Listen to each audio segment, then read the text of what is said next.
अपने गुरु शिव के चरणों में मेरा प्रणाम। आप तमाम को सूक्ष्म आदि सूक्ष्म में उपस्थित तमाम को संजय कुमार शिव शिष्य का प्रणाम। शिव शिष्य बनने के लिए 3 सूत्र जरूरी है। पहला सूत्र है कि हे शिव, आप मेरे गुरु हैं, मैं आपका शिष्य हूँ, मुझ शिष्य पर दया कर दीजिए। दूसरा सूत्र है कि एक दूसरे से मिलिए, जैसे कि आप शिव के शिष्य हैं। आप उसको कहिए कि आप भी शिव का शिष्य हो जाइए, और वह नहीं मानते हैं तो भी आप उसको बार बार जाके कहिए। एक दिन आपके कहते हुए प्रयास उसके आत्म तल में जाके बीज बन जाएगा, और बनते बनते बनते जब वो उसका आत्म तल मजबूत हो जाएंगे, फिर वह शिव का शिष्य हो जाएगा। आपका चलना ही उसकी आत्माओं को मजबूत कर देगा। वह स्थिति में बदलाव आ जाएगा, उसके जीवन बदल जाएंगे, उसकी स्थितियां बदल जाएगी, उसकी प्रवेश आपके तरह होता चला जाएगा। आपके शिष्यता का भाव उसके अंदर जब उतारना शुरू होगा, तो आप जैसे आपका भाव है, आपके जैसा होता चला जाएगा। और तीसरा सूत्र है कि नमः शिवाय के द्वारा अपने गुरु को प्रणाम निवेदित करते हुए जाप कीजिए 108 बार। कर माला हो या रुद्राक्ष माला, रात्रि में कीजिए। और इस 3 सूत्र आपके जीवन में, तीनों सूत्र शिव का शिष्य बना देगा। यह तीनों सूत्र यदि आप नहीं करते हैं तो यह जानिए कि शिव के शिष्य कह सकते हैं, शिव के शिष्य दूसरे को सुना सकते हैं कि हम सबके शिष्य हैं। दूसरे भी आपको कह सकता है यह शिव का शिष्य है, मगर आपके आत्मतल शिव भाव से जब तक प्रेरित नहीं होगा, उस आत्म भाव आपके अंदर नहीं उठेंगे, तो दूसरे के बीच जो है, दूसरे की आत्माओं में प्रवेश आप नहीं कर पाएंगे। आपको चलना तो आपके लिए भी जरूरी है, जिसके साथ आप चलेंगे उसके लिए भी जरूरी है।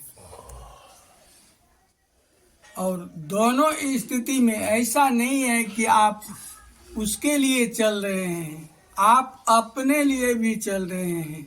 आपका चलना ही आपके लिए विश्वास होगा, और आपका विश्वास एक दिन वह हो जाएगा कि वह जिसको आपने चलाने का प्रयास किए हैं, वह यदि चल लिया, लोगों उसको कह दिया कि यह शिव का शिष्य हो गया, देखो उसी के तरह आप चल रहा है, और पहले इसका आचरण कुछ और था, आज के आचरण में परिवर्तन हो गया, तो यह जान लीजिए कि आपका चलना शुभारंभ अच्छी हो गई, और स्थिति यह हुआ कि आपके जीवन में भी रहेंगे या नहीं भी रहेंगे, मगर आपका चलना बहुत जगह चला देगा।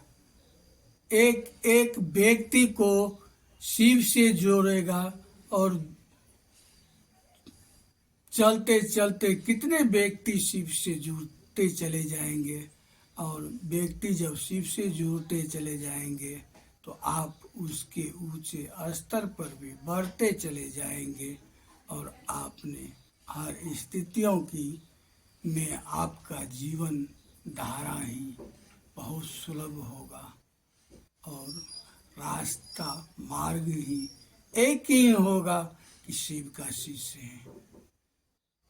चाहे सीनियर गुरु भाई हैं या जूनियर गुरु भाई हैं, सबके एक ही रास्ता है कि शिव का शिष्य है। शिव के शिष्य बनकर अपने जीवन को, एक दूसरे के जीवन को अपने जीवन के जैसा बनाकर चलना ही मेरे जीवन की एक कला है। और कला लेना, कला उतारना, कला लेना, कला उतारना दोनों ही काम तो वही करता है जो कि बीच दूरी का काम करता है, बीच संपर्क का काम करता है। जिसने अपने आत्माओं एक दूसरे आत्माओं में जोड़ता है, आत्मा एक दूसरे आत्मा से प्रेरित होता है, आत्मा एक दिन यह सोल बन के वह परमात्मा में समाएगा।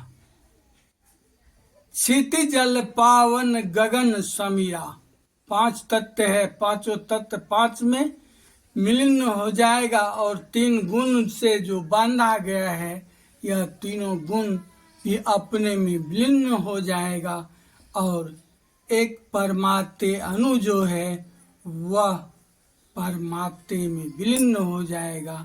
और स्थिति यह होगा कि आपका आना और आपका जाना तो गुरु की दया से होगा। हमेशा यह याद होना चाहिए और रखना आपके लिए जरूरी है कि आप जाएंगे कहाँ, यह याद होना आपका कर्म है कि आप जाएंगे कहाँ। यह 3 सूत्र करते कर्म में आपकी स्थिति होना चाहिए समझ में कि आप जाएंगे कहाँ। यदि आप गुरु के चरण में जाएंगे तो हमेशा गुरु की चरण को याद रखकर चलना आपको है, नमन करके आपको चलना है, प्रणाम करके आपको चलना है और याद करते हुए चलना है। याद करके जब आप चलेंगे तो आपकी स्थिति वह हो जाएगा कि आपको चलने में कठिनाई नहीं होगा, बाधा नहीं होगा और चलते चलते क्रमतः एक दिन गुरु के चरण में जाके समर्पित हो जाएंगे। आज भी प्रणाम के मुद्रा से हों, भाव के मुद्रा से हों कि जो भी मुद्रा से हों और प्रणाम करते हैं उसके चरण में रहने का, उस दिन भी वही भाव, वही मुद्रा, वही समर्पण, वही स्थिति से उसके चरण में पहुंच पाऊं, इसके लिए हमेशा अपने गुरु को प्रणाम करते हुए ऐसे शब्दों के साथ आप तमाम को संजय कुमार शिव शिष्य का प्रणाम।